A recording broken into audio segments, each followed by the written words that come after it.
What's up, everybody? Brothers, sisters, psychonauts, and seekers of truth. It is Ananka, and welcome to my bazaar.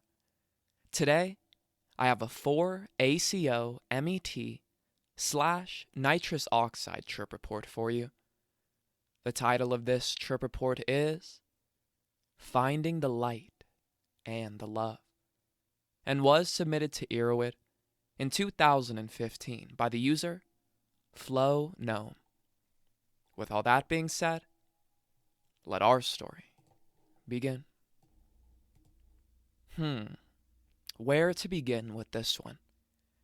I'd taken 4-ACO MET several times prior to this experience, once at a slightly higher level. I have not experienced the kidney problems others have mentioned. My friends who have had kidney issues do not drink. I do. My suspicion, although unverified, is creation of methanol in large enough amounts at some point during metabolism to cause the kidney pain. For these people, it also acts as a strong diuretic. Since I drink beer very slowly, the ethanol may actually be acting as an antidote. The other possibility is the fumarate salt being metabolized poorly, although this seems unlikely given the quantity it exists in many foods. The above is just speculation anyway, and not important to the trip, but the reports of it are disturbing. Preface. I have found 4-ACO MET to be an almost universally pleasant trip, with very strong closed-eye visuals evolving at lower levels and taking over completely at higher ones, along a lack of the dysphoria that mushrooms / 4-ACO DMT cause for me. The timeline isn't listed because I wasn't paying attention to it. Set and setting. I was in my apartment with a good friend C from work, as well as A, who had never tried a psychedelic before, but did smoke marijuana from time to time. Dose schedule was approximately 83 milligrams of 4-ACO MET, fumarate salt for me, around 80 milligrams for C, and around 60 for A, measured on a ±1 milligram accuracy scale.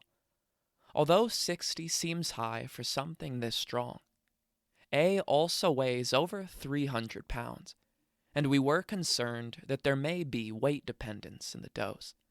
As being a tryptamine, you would expect more MAO as weight goes up. As you read the below, please keep in mind that I consider this the best trip I have ever had. The trip to confusion. From the start, A made me uncomfortable. Number one, this wasn't supposed to be happening that night, and I hadn't slept the night before. The insomnia is a standard thing for me, but I prefer to be well rested for trips. Number two, we had eaten large amounts of Korean barbecue earlier.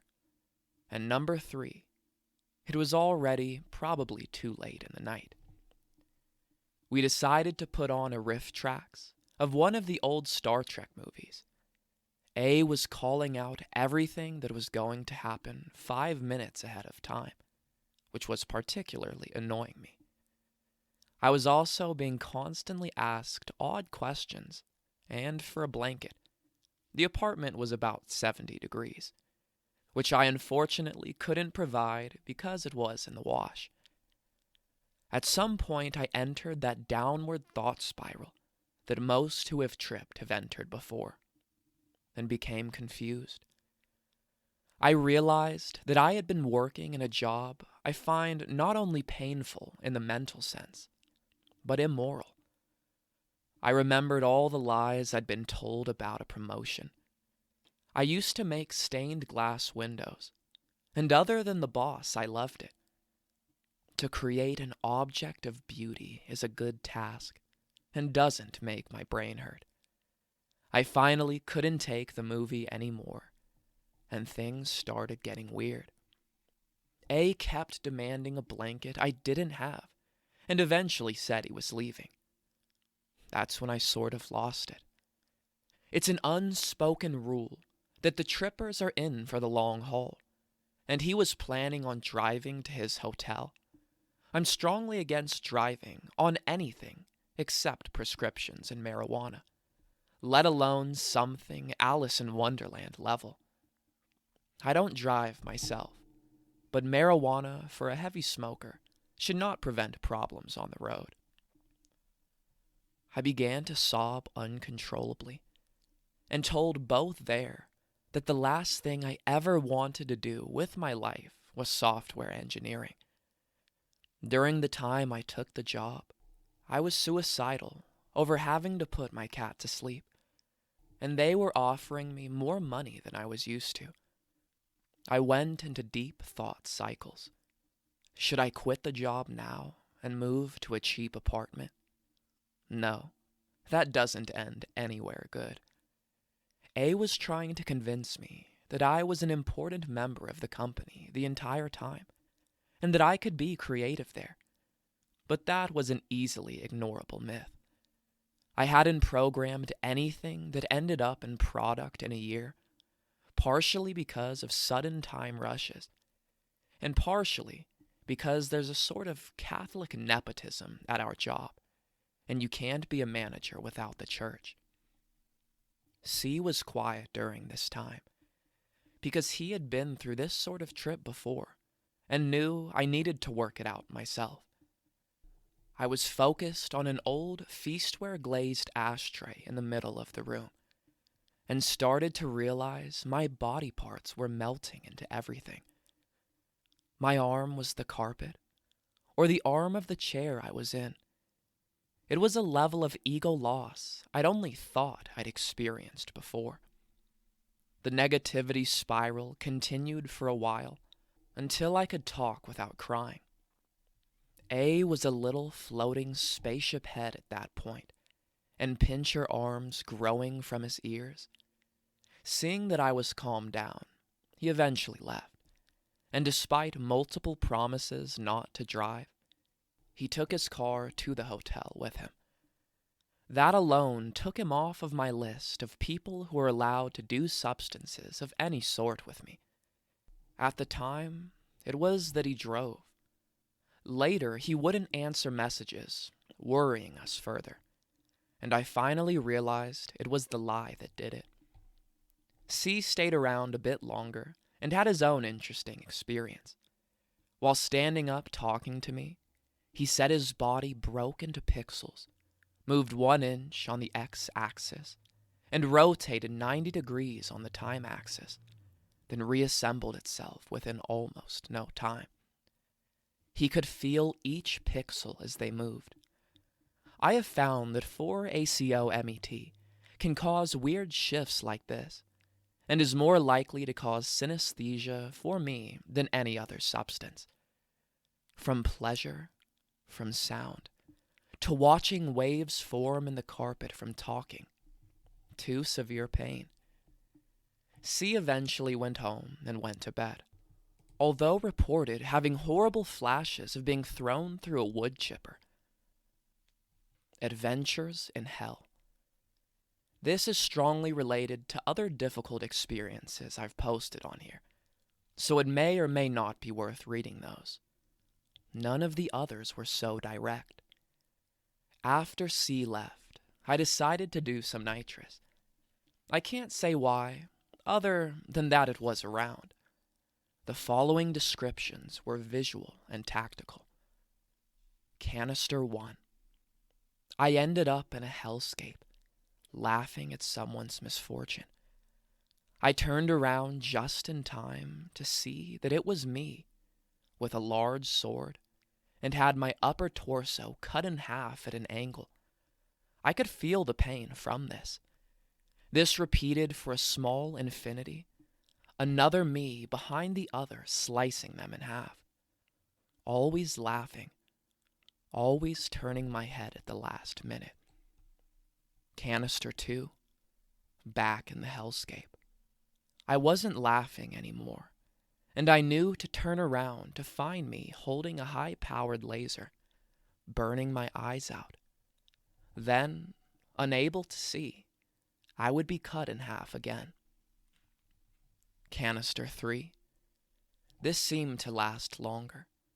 Every time I tried to escape the cycle of self-destruction, a new method of torture was devised. Each of these lasted for around several hundred iterations.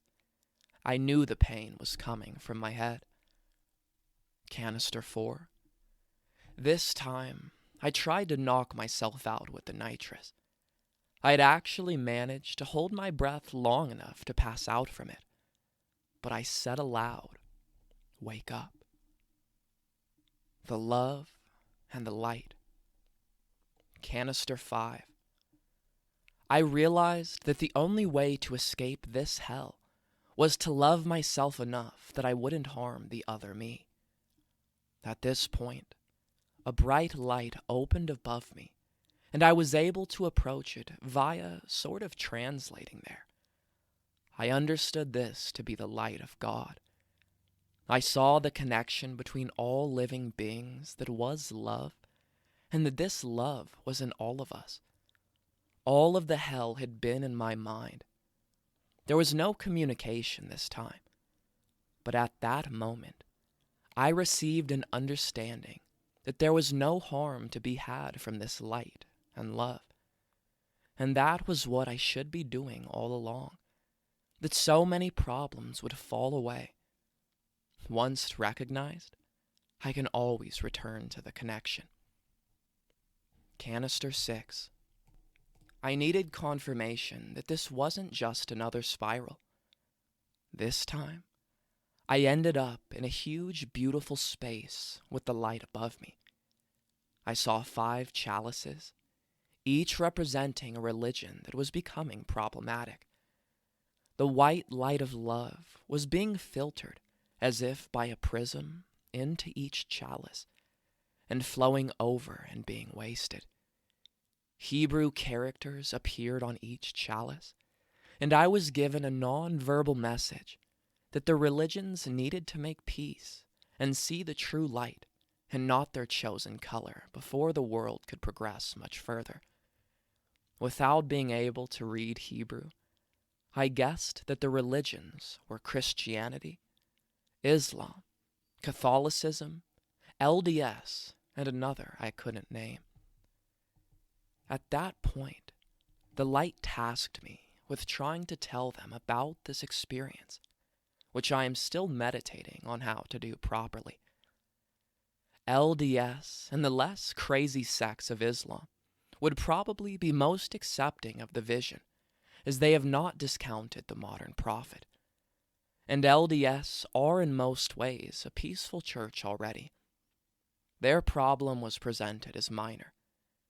The other 3, I recognized present much larger problems, but I will still try when I feel I can speak the particular church's religion with their scholars and find the right people who will listen. The endings. I made several major life-affecting decisions that night. I meditate now and have achieved something like Zen, although I don't study any one religion. My mind is clear and can be whenever I wish, because there is no internal conflict when one speaks the truth as one understands it. I decided to buy a house that night with the advice of C. With a horrible credit score and several other things that went wrong, this was to be a test of my patience and self-control that allowed me to achieve the peace mentioned above. The house was needed for the workshop I'm creating. I bought the tools I needed for stained glass window manufacture the following week, had a house by July, and now practice Shaolin Wushu every day. Although, because of my location, I have no master. I have to imitate what I see on training videos on YouTube, but that only makes it more challenging. I've dropped about 25 pounds, And even though my current work is something I don't believe in doing, I was able to find a way to cope with this as well. I am much happier now than I have been in years, although, because of the meditative state, people mistake it for sadness often. I smile when my good friends make me smile, and am still sad when sadness is required. But the emotions are like dust in the wind that can be used as I please. A lifetime experience as an agnostic, atheist subgenius taught me to distrust God as a superstition. I can no longer do that. The problem stemmed from me looking for God in all the wrong places, when a tree or a cat will suffice. I don't evangelize, although I do tell those who will listen about the experience. It captivates people for some reason. Maybe because most I know can't pull anything functional out of that deep of a trip. As the great Ian Anderson of Jethro Tull fame once sung, "People, what have you done? Locked him in his golden cage, made him bend to your religion, him resurrected from the grave. He is the God of nothing, if that's all you can see. You are the God of everything. He's inside you and me." My God, by Ian Anderson with Jethro Tull. Sometimes the truth can be so simple you miss it entirely, even when it's staring you right in the face. The continuance. The famous quote, was it Leary? That once you get the message, hang up the phone, has never been one for me. There is always more to learn. Love and light flow known.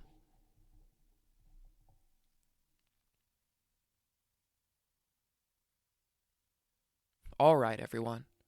That is the end of our story. If you enjoyed it, don't forget to like, share, subscribe. Share with us your nitrous experiences down in the comments below. Check out the other videos and playlists on my channel. And I will see you in the next one, fam. Deuces.